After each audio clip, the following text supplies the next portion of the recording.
자, 오늘 하나님의 말씀은 마태복음 5장의 말씀입니다.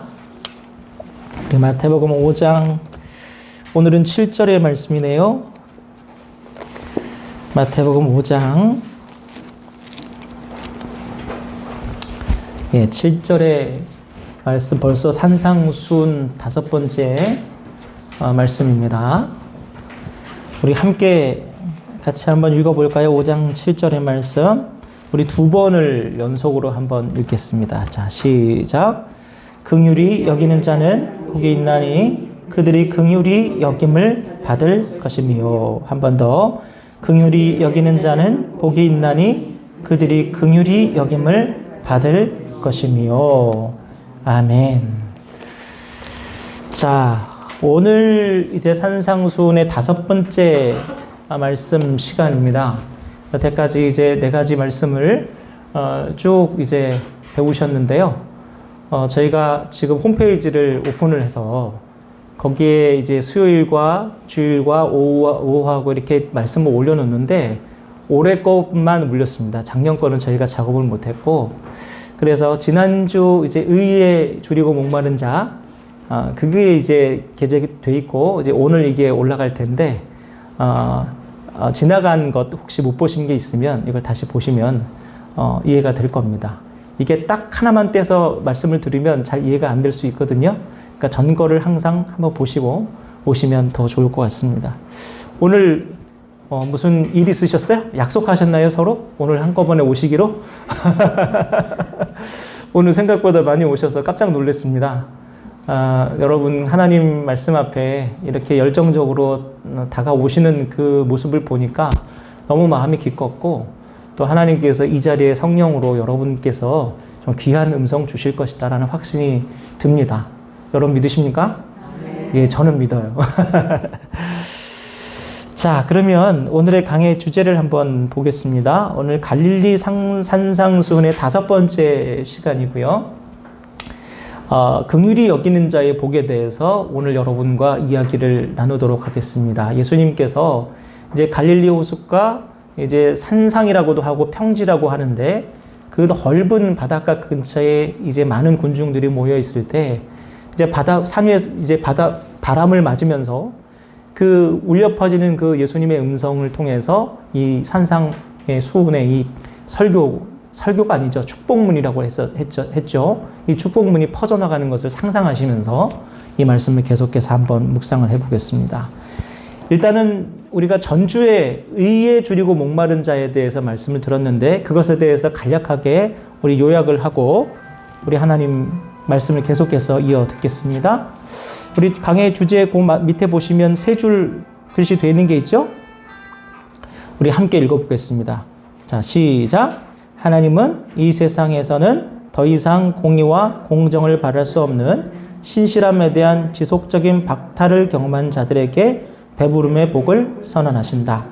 그들은 의로우신 주님으로 인해 더 이상은 실망하지 않고 기대가 무너지지 않는 참된 만족을 얻을 것이다. 자, 이게 지난주 의에 줄이고 목마른 자에 대한 설교의 요약입니다. 자, 굶주림, 결핍은 결코 부족함에서 생기는 것이 아니다. 제가 지난번에 말씀을 드렸죠. 공의와 공정, 즉 의가 부족하기 때문에 굶주림과 결핍이 대부분 생겨난다. 그렇게 말씀을 드렸어요. 그 예로 우리 이 세계에 식량이 부족해서 사람들이 그 굶주리는 것이 아니라 의가 없기 때문이에요. 예를 들어 다국적 그 곡물 회사들이 투기를 하거나 식량을 덤핑하거나 뭐 이런 그 탐욕 때문에 전 세계 인구의 1.5배를 먹일 수 있는 식량을 갖고 있음에도 불구하고 이 인구의 5분의 1이 굶고 있다는 거예요. 이와 같은 사회적 부류로 인해서 굶어 죽어가는 사람들이 많다. 그러니까 이 굶주림과 결핍은 결국 궁극적으로 뭐 때문이다? 의의 부재 때문이다 라는 거예요. 이와 같이 의의 부재로 고통받는 자들에게 마태는 주님이 하나님의 의인 디카이 오시네라고 말씀드렸죠. 이 축복을 선포하심을 말씀을 통해서 우리에게 지난주 보여줬다. 그렇게 말씀을 드렸어요. 그래서 너희가 이 땅에서 의가 없어 억울하고 목마르고 가슴이 타들어가는 너희는 내가 너희의 의가 되어서 너희를 배부르게 하고 너희 마음을 시원하게 해주겠다. 이게 바로 의에 줄이고 목마른 자들에게 주시는 배부름의 축복이라는 거예요. 저 뻔뻔스런 악인들로 인해서 죽을 만큼 고통받는 모든 이들에게 주님께서 엄중하게 약속하시는, 너희가 억울한 만큼, 저들이 그 뻔뻔한 그만큼 내가 신실하게 보응해 줄 것이다. 너희들이 이제 그만 됐다고 할 때까지 나의 보응은 남김없이 실행될 것이다. 이게 바로 의에 줄이고 목마른 자들에게 주시는 배부름. 여러분을 억울하게 만들고 힘겹게 만들었던 그 사람이 철저하게 하나님께서 보복하신다면 여러분은 어떻겠어요? 안 먹어도 배부르겠죠. 바로 그 배부름의 그 축복이라는 거예요. 이제 오늘은 예수님의 팔복 중에 5번째인 긍휼히 여기는 자에게 주시는 복에 대해서 우리 한번 함께 묵상해 보도록 하겠습니다. 마태복음에 나오는 이제 5번째 복부터 8번째 복까지는 이 산상설교의 다른 기록인 그 누가복음의 평지설교에 나오는 그 산상설교하고 그 팔복하고는 다릅니다. 빠져 있어요. 이 5번째부터 8번째까지가. 즉 나머지 팔복은 이 마태복음 안에서만 나오는 독특한 기록입니다. 우리가 말씀을 보면서 좀 염두에 둘 사실은 복음서 기자들은 자신들의 주님인 그 예수님을 자기들이 어떤 시각으로 보는가에 따라서 강조점을 달리해요. 그래서 왜 이 복음은 이렇게 얘기하고 저 복음은 저렇게 얘기할까요? 뭔가 틀린가요? 서로 일치하지 않네요? 그게 아니고 서로 다른 시각으로 강조점을 두고 편집을 하는 거예요. 그래서 그걸 다룰 수도 있고 안 다룰 수도 있기 때문에 기록에 오차가 있는 것처럼 보이는 겁니다. 그래서 예수님이 여기서 다르고 저기서 다르게 말씀하신 것이 아니라 바로 복음서 기자가 강조하려는 주님의 말씀과 행동을 중점적으로 편집한 것이 각자의 복음서다. 그걸 여러분께서 염두하시고 사복음서를 읽으셔야 마음에 불편함이 없습니다. 자, 우리도요, 이렇게 같은 말씀을 들어도 은혜가 다르잖아요. 그렇죠? 어떤 분은 여기에 은혜 받으시고 어떤 분은 저기에 은혜 받으시고 간증이 다 다르잖아요. 마찬가지입니다. 사복음서를 쓴 기자들도 자기들이 은혜 받은 포인트가 다르고 자기들이 주님을 바라보는 시각이 조금씩 달라요. 그래서 그 다른 시각으로 자료들을 모으고 예수님이 누구신가를 이 사복음서를 통해서 증거한 거예요. 그러니까 다른 예수님을 전하는 게 아니라 다른 시각에서 본 예수님을 전한 거다. 그렇게 생각하시고 말씀을 보시기 바랍니다. 자, 그럼 이제부터 이 5번째 복부터가 특별히 마태가 예수님을 이해하는데 누가보다 더 주목하고 관심을 두었던 것이다. 우리 생각을 하면서 한번 살펴볼게요. 누가는 안 봤던 것을 마태는 보고 있는 거예요. 누가는 그냥 흘려들었던 것을 마태는 이거야 라고 생각하고 들었던 거예요. 그렇게 생각하십시오. 자, 첫 번째가 바로 이 긍휼히 여기는 자에게 주시는 복이에요. 이 본문 5장 7절 말씀 아까 읽었지만 우리 다 같이 다시 한번 읽어볼까요? 자, 시작. 긍휼히 여기는 자는 복이 있나니 그들이 긍휼히 여김을 받을 것임이요. 자, 앞서 이 팔복은 구약 성경에 있는 이 그 축복문을 예수님께서 인용하셔서 갈릴리 호숫가 산상에 모여든 군중들을 향해 선언하시는 축복문이다. 제가 계속해서 강조해서 말씀을 드리고 있습니다. 그런데 본문의 이 긍휼에 대한 주님의 축복의 말씀도 어디에서 나온 축복문이냐면 바로 호세아 6장 6절의 말씀을 인용한 말씀이다. 여러분 그걸 아셔야 돼요. 이 마태가 그것을 보여주고 있는 거예요. 그렇다면 호세아 6장 6절 말씀은 뭘까? 한번 보여주시겠어요? 함께 읽겠습니다. 시작. 나는 인애를 원하고 제사를 원하지 아니하며 번제보다 하나님을 아는 것을 원하노라. 자, 여기서 나오는 인애라는 말씀이 번역을 하면 긍휼 똑같아요. 인애나 긍휼이나 똑같은 말입니다.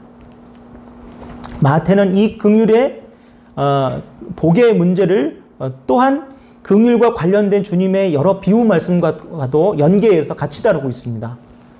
여러분 1만 달란트 빚진 자의 비유를 아시죠? 그거하고 또 하나는 양과 염소에 대한 비유를 아시죠? 이 두 가지는 마태복음에만 나오는 독특한 비유 말씀이에요. 긍휼에 대한 주님의 그 복음과 이 두 가지 비유와 서로 연계가 돼 있어요. 그래서 계속해서 마태는 어떤 줄거리를 가지고 이 말씀을 전합니다. 긍휼에 대한 주제를 가지고 전하는 거예요. 자, 이와 같이 마태에게 있어서 하나님의 복을 누리는데 가장 중요한 요소 중에 하나는 바로 마태가 생각하기에는 긍휼이라고 얘기하는 거예요. 마태는 긍휼이 중요하다고 지금 계속해서 강조하고 있는 거예요. 자, 그렇다면 이 긍휼에 대해서 마태가 강조하고 있다는 것을 계속해서 생각을 하시면서 말씀을 묵상하도록 하겠습니다.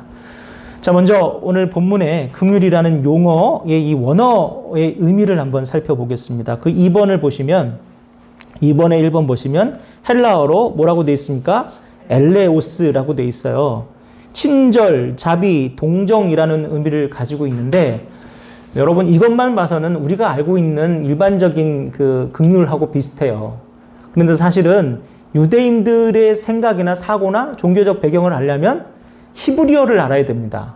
헬라어는 어느 나라 말이에요? 로마 말이잖아요. 그러니까 외국어예요, 외국어. 외국어로 번역하는데 적당한 말이 없어요, 사실. 그래서 풍성한 뜻이 없습니다. 그래서 히브리어를 봐야 돼요. 자, 히브리어 뭐라고 되어 있습니까? 히브리어는 헤세드라고 되어. 어디서 많이 들어봤죠? 제가 작년에 설교한 헤세드라는 설교가 있어요. 여러분 그걸 기억하시면 제가 무슨 얘기를 하려고 하는지 좀 알 것 같습니다. 헤세드가 뭐라고 되어 있냐면 언약의 동반자로서 신실하게 인생을 인도하는 하나님의 은혜. 그게 바로 헤세드다. 제가 지난번에 설교를 통해서 말씀을 드렸는데 이 헤세드는 단지 불쌍한 사람들에게 베푸는 자비나 동정이 아니에요. 하나님께서 우리 사람을 언약의 동반자로서 부족하지만 연약하지만 자격이 없지만 우리를 충실하고 신실하게 이끌어서 마침내 우리 인생의 목적에 도달하게 끝까지 견인하시는 은혜를 바로 헤세드라고 하는 거예요. 한번 옛다 가져라 하고 주는 그런 동정이 아니라는 거예요. 제가 이 그 헤세드를 설명하면서 여러분 비유를 한번 한 적이 있습니다. 되게 불성실한 사람 하나가 있고 되게 충실한 사람이 하나 있어요. 이 두 사람이 둘이 산 정상에 올라가기로 하고 등반을 해요. 그런데 이 되게 불성실한 사람이 자꾸만 막 아우 다리 아파, 아이 힘들어, 내려가면 안 되냐, 배고프다, 목마르다 하고 온갖 올라가면서 그래요. 근데 이 사람 한 사람이 야 그러지 말고 조금만 더 가면 돼. 내가 물 줄게. 내가 다리도 주물러 줄게. 그러면서 계속해서 옆에서 이 사람을 독려해서 마침내 산 정상까지 올라가는 것, 이게 바로 헤세드다. 제가 말씀을 드린 바가 있어요. 야 내가 너 먹을 것도 줬잖아. 야 내가 너 다리도 주물러 줬잖아. 이젠 더 이상 못해. 그리고 혼자 올라가 버리는 것은 앞서 말한 그냥 동정이에요. 한 번 동정하고 한 번 긍휼한 거예요. 자, 특별히 오늘 마태가 말하고자 하는 이 긍휼의 의미는 아까 말씀드렸듯이 단순한 자비나 불쌍히 여기는 것이 아니라 헤세드예요. 헤세드로서 신실하신 하나님께서 베푸시는 그 하나님의 끝없는 인자와 사랑을 의미하는 것이 바로 여기에 나오는 긍휼이란 말이라는 거예요. 그래서 긍휼은 보통 남을 불쌍히 여기는 마음 정도로 우리가 일반적으로 이해가 되는데 바로 엘리오스적인 긍휼이 우리가 알고 있는 긍휼이라는 거예요. 엘리오스적인 긍휼은. 이 세상에선 이런 긍휼이 꼭 필수적인 것이 아닙니다. 해도 되고 안 해도 그만이에요. 그죠? 뭐 안 한다고 크게 뭐 문제들이니까 뭐 경찰에 잡혀갑니까? 이태원 참사 사건을 보세요. 그걸 보더라도 그 일을 자기 일처럼 아파하는 사람도 있지만 야 이제 그만 지겹다. 그만 좀 해라. 그렇게 잔인한 말을 하는 사람도 굉장히 많이 있습니다. 그러나 그렇다고 그런 분들이 무슨 처벌을 받거나 그러지 않잖아요. 뭐 시의원이 막 나와서 막 그런 얘기를 해도 안 잡혀가잖아요. 잘리지도 않잖아요. 불교에서도 여러분 자비는 권장할 만한 것이지 필수적인 것은 아니에요. 즉 권장사항이지 필수가 아니다. 때문에 이 세상에 말하는 긍휼 혹은 불교에서 말하는 자비는 예수님의 긍휼과는 아주 질적으로 결을 달리하는 거예요. 그걸 아셔야 돼요. 자, 예수님의 긍휼은 단지 우리 내면에서 생겨나는 불쌍한 마음 그런 것이 아니고 바로 하나님께 말할 수 없이 큰 긍휼을 입은 사람이 그 은혜에 너무 감격해서 타인에게도 그 비슷한 그 마음을 투사하는 것. 그게 바로 긍휼이라는 거예요. 그러니까 하나님께 받은 마음이 너무 커서 타인에게 그 마음을 투사하는 게 그게 긍휼이라는 거예요. 마치 달처럼, 그렇죠? 달이 스스로 발광을 하지 않죠. 그러면 어디 빛을 반사하죠? 태양으로 받은 그 빛을 반사하는 거죠. 즉 하나님이 베푸시는 헤세드를 입은 사람만이 이 진정한 긍휼, 헤세드를 할 수 있는 거예요. 그렇기 때문에 먼저 그 하나님의 크신 은혜를 깨닫지 못한 사람은 감히 접근할 수 없는 것이 바로 이 헤세드적인 긍휼이라는 거예요. 생각해 보세요. 난 이상하게 불쌍하다는 사람들 봐도 별 느낌이 없어. 그렇게 불쌍해? 그냥 이런 분들은 1만 달란트의 빚을 탕감해 준 그 주인처럼 우리를 긍휼히 여기신 하나님의 그 크신 은혜, 그 헤세드를 제대로 경험하지 못한 분이에요. 그러니까 하나님의 은혜를 경험하지 못했기 때문에 그런 말 하는 거예요. 그럴 수 있는 거예요. 때문에 야고보 사도가 이렇게 말합니다. 야고보서 2장 13절 말씀 한번 보겠습니다. 자, 시작. 긍휼을 행하지 아니하는 자에게는 긍휼 없는 심판이 있으리라. 긍휼은 심판을 이기고 자랑하느니라. 아멘. 안 불쌍하게 여겨주시면요, 생각해보세요. 나중에 안 불쌍하게 여김을 받게 됩니다. 그게 안 불쌍해? 언제까지 내가 멀쩡하리라고 생각하세요? 언제까지 나는 건강하리라고 생각하세요? 언제까지 나는 사고 한 번 안 당하리라고 생각하세요? 야고보 사도는 마태와 매우 비슷하게 긍휼은 단순한 자비나 자선이 아니라 심판을 이기는 능력이다. 즉 하나님의 은혜, 헤세드다. 이렇게 해석을 하고 있는 거예요. 마태하고 비슷한 시각이죠. 성도 여러분, 헤세드의 은혜를 제대로 깨달은 사람치고 끔찍한 불행을 당한 이웃을 함부로 말하거나 감히 비아냥거릴 수 없어요. 헤세드를 아는 사람은 그런 태도 자체를 지닐 수가 없어요. 그런 태도가 있는데 권사님이고 장로님이시면 죄송합니다. 아니에요, 그거는. 마태에게 있어서 그리고 야고보에 있어서 이 긍휼은 이 무능하고 연약하고 죄인인 나를 불쌍히 여기신 하나님의 은혜를 믿는 사람의 당연한 반응, 온당한 반응이라는, 반사적인 거예요, 그냥. 이게 바로 믿음의 증거인 거예요. 여러분, 뭘 믿음의 증거로 삼으시겠어요? 교회 열심히 다니는 거? 긍휼이 없는 사람은 자신의 믿음을 증명할 방법이 없는 거예요. 도대체 믿음이 있다는 게 뭡니까? 교회 출석이 믿음입니까? 주여 주여 하면 믿음입니까? 나는 너를 모른다. 왜? 헤세드를, 은혜를 모르는 이가 어찌 내 제자일 수 있느냐. 이게 마태복음에 나오는 계속해서 일관된 메시지예요. 여러분이 말씀을 읽으신다면 이런 메시지를, 맥락을 분명히 캐치를 해야 되는 거죠. 그렇다면 이 중요한 긍휼, 믿음의 증거이자 심판의 근거가 되는 이 긍휼은 우리 삶에 어떻게 드러나야 하는 것일까? 그저 불쌍한 사람만 보면 막 퍼다 주면 될까요? 막 그냥 내 옷도 퍼다 주고 내 음식도 퍼다 주고.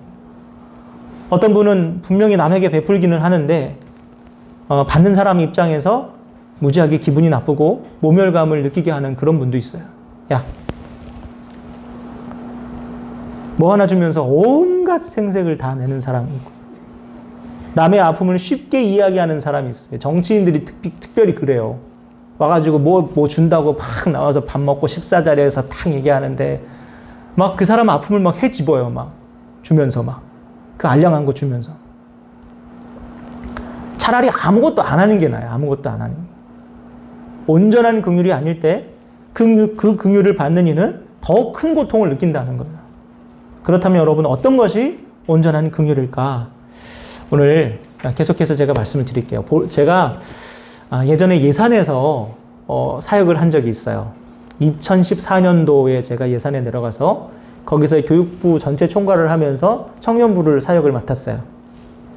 청년부 여름수련회에 김세준 교수님이라는 이 상담 치료하시는 분을 제가 모셨습니다. 근데 이분이 드라마 치료를 아주 잘하시는 분이에요. 그래서 우리 청년들한테 좀 드라마 치료를 통해서 한번 좀 회복을 좀 했으면 좋겠다. 그렇게 말씀을 드렸더니 알았대요. 여러분, 드라마 치료 잘 아시죠? 어떤 사람이 가지고 있는 문제를 상담 같은 대화로 푸는 게 아니라 문제 상황을 딱 구현해 놓고 거기에 역할을 딱 부여해서 그 역할을 통해서 내 내면에 있는 여러 가지 문제점을 발견하고 치유하고 회복하는 것이 바로 드라마 치료의 목적이에요. 영화 드라마 보신 적 있죠? 막 이 앞에 사람 의자 앉혀놓고 이 아들을 아버지 역할로 해놓고 뭐 이렇게 가상의 아버지를 뭐 두고 뭐 이런 식으로 서로 막 왔다 갔다 하게 해서 거기서 막 이제 울기도 하고 막 성질도 내고 그런 게 이제 드라마 치료거든요. 이런 일련의 과정을 통해서 내 안에 있는 상처나 문제들의 원인을 살펴보고 그 관계를 어떻게 풀어야 될지를 갖다가 보여주는 게 드라마 치료인데요. 교수님이 청년들을 딱 이제 모아놓고 두 사람씩 짝을 지었어요. 그래서 A라는 청년이 B라는 청년에게 자기의 고민을 진솔하게 이야기하도록 그렇게 이야기를 합니다. 그리고 충분히 대화를 나눈 뒤에 교수님이 이렇게 말해요. 자, 이제 자리를 바꾸세요. 자리를 바꾸고 이제 두 사람은 자리를 바꾸고 앉았습니다. 그리고 이 교수님께서 다음 지시를 말해요. 이제 원래 내 자리에 앉았던 B 청년을 나라고 생각하고 한번 조언을 해보세요. 그러자 어색해하던 A 청년들이 서서히 나라고 여기는 B에게 조언을 해주기 시작한. 그 과정에서 자기 자신에게 조언을 하는 그 A 청년이 막 하다가 막 울컥울컥 그러면 울먹이는 거예요. 막 어떤 애는 막 통곡을 막 하기도 해요. 시간이 또 지나자 교수님이 또 지시합니다. 이제 다시 자리를 바꾸세요. 그리고 B 청년은 A 청년에게 했던 조언을 다시 그에게 조언을 말해주세요. 또다시 그 장면에서 A 청년은 가슴 뭉클한 경험을 또 해요. 이 제가 역할극을 보면서 두 가지 사실을 깨달았습니다. 첫째는 우리가 누군가에게 조언을 할 때 그를 나 자신으로 여겨야 효과가 있다는 거예요. 가만히 보면 누군가를 위해 조언하고 돕는다고 하면서 오히려 상처를 입힌 경우가 너무 많아요. 특히 상담해줄게 그러고 데리고 와서 상담을 하는데 말하다 보면 계속 혼내죠. 혼내고 너 그렇게 하면 돼, 저렇게 하면 안 돼, 네가 그래서 그래. 자꾸 이렇게 얘기를 해요.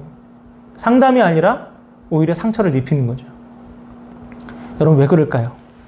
그 이유는 바로 내가 내 자신에게 조언할 때처럼 상대방을 대할 때 주의 깊거나 사려 깊게 말하지 않기 때문이죠.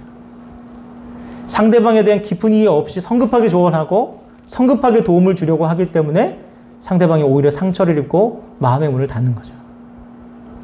그럴 땐 여러분 어떻게 해야 됩니까? 아까 교수님 말씀하셨죠? 자리를 바꾸는 거예요. 내 자리에 상대방을 앉혀두고 나를 대하듯 상대방을 대해야 돼요. 그렇게 상대를 나로 인식했을 때 상대방은 존중받고 있다고 여기고 마음의 문을 열기 시작하는 거예요. 자, 두 번째 제가 깨달은 사실은 사람은 누군가에게 내가 듣고 싶은 말을 듣고 받고 싶은 것을 받아야 행복하다는 사실이에요. 누군가가 나를 돕는답시고 또 조언한답시고 내가 바라고 원하는 것과 전혀 상관없이 일방적으로 자기가 얘기하고 싶은 것을 막 얘기하고 준다면 여러분 그것은 도움이 아니죠. 또 그렇게 해서 내가 따른다고 해도 그것은 가스라이팅이에요. 정말로 내가 원하는 게 아니잖아요. 최근 일본 정부나 기업에서 우리 위안부 우리 할머니들이나 또 강제징용 되셨던 분들에게 배상할 생각이 없다니까 우리나라 정부가 우리 기업을 통해서 그 돈을 대신 내주겠다 이렇게 얘기를 했어요. 저는 이 얘기를 듣고 여기까지 화가 올라왔어요. 생각해 보세요, 여러분. 그분들의 목적이 돈입니까? 어처구니가 없어요. 자신들이 잘못했다는 인정, 그걸 요구하는 거 아닙니까? 그런데 돈 주면 될 것 아니냐? 일본 돈이든 우리 기업 돈이든 똑같은 돈 아니냐? 그러니 원한 푸시고 이제 편하게 좀 살아라. 이렇게 얘기하는 게 맞냐고요, 여러분. 이러니까 한국 사회가 엉망이 되는 거예요. 이러니까. 이게 바로 여러분 오만한 긍휼인 거예요. 야, 이따 먹어라. 여러분 같으면 먹겠습니까? 그런 걸. 이것은 또 다른 폭력이자 오만한 자의 적선이라는 거예요. 이것은 결코 긍휼이 아닙니다. 그야말로 타인의 감정 자체를 전혀 공감할 수 없거나 읽어내릴 수 없는 사이코패스적인 태도인 거예요, 이거는. 돈 받았으니 되지 않느냐? 어디 한번 그렇게 계속해서 한번 그렇게 한번 해보세요. 살아보세요. 제가 단언하건대 마태복음에서 얘기한 심판을 결코 면치 못할 겁니다. 그런 태도들이 여러분 우리 신앙의 장면에서도 그대로 적용된다고 여러분 생각해 보세요. 목사가 병문안 신방을 갔어요. 근데 거기 가서 당신이 불행당한 거 하나님 말씀을 지키지 않아서예요. 그러니까 지금이라도 좀 회개하십시오. 그럼 나을 겁니다. 그리고 그분을 붙들고 아주 뜨겁고 간절한 마음으로 주여 불쌍히 여겨 주시옵소서 그렇게 한다고 그분이 감사히 여길 거냐고요. 여러분이면 우리 목사님 나를 너무 사랑하시는 거야 그렇게 여기겠냐고요.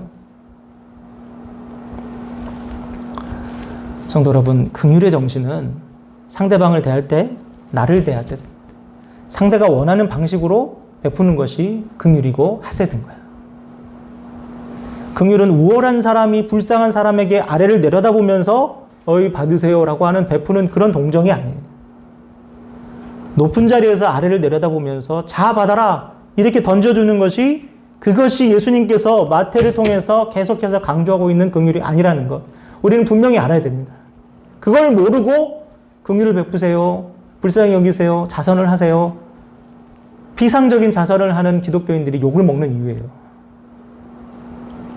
받는 주제의 태도가 어쩌냐 하면 그런 얘기나 하죠. 성도 여러분 생각해 보세요. 하나님께서 저 높은 곳에서 우리를 다 굽어보시면서 옛다 너희들 은혜나 받아라 이렇게 우리에게 은혜를 던져주시지 않았어요. 우리에게 구원을 베푸실 때 옛다 구원 받아라 이렇게 말씀하지 않으셨어요. 어떻게 하셨습니까? 이 땅에 내려오셨어요. 자리를 바꾸셨어요. 사람이 되셨습니다.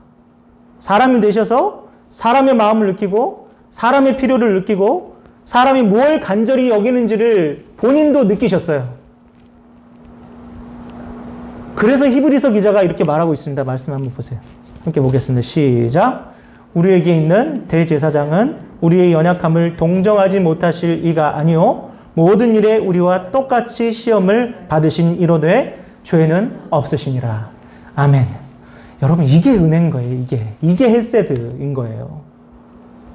하나님께서 위에서 구원을 주실 수 없었겠습니까? 저 높은 곳에서 하실 수 있죠. 전능하신 하나님인데 천지를 창조하신 하나님인데 왜 근데 그렇게 하지 않으시고 내려오셨습니까? 그게 사랑이고 그게 긍휼이니까.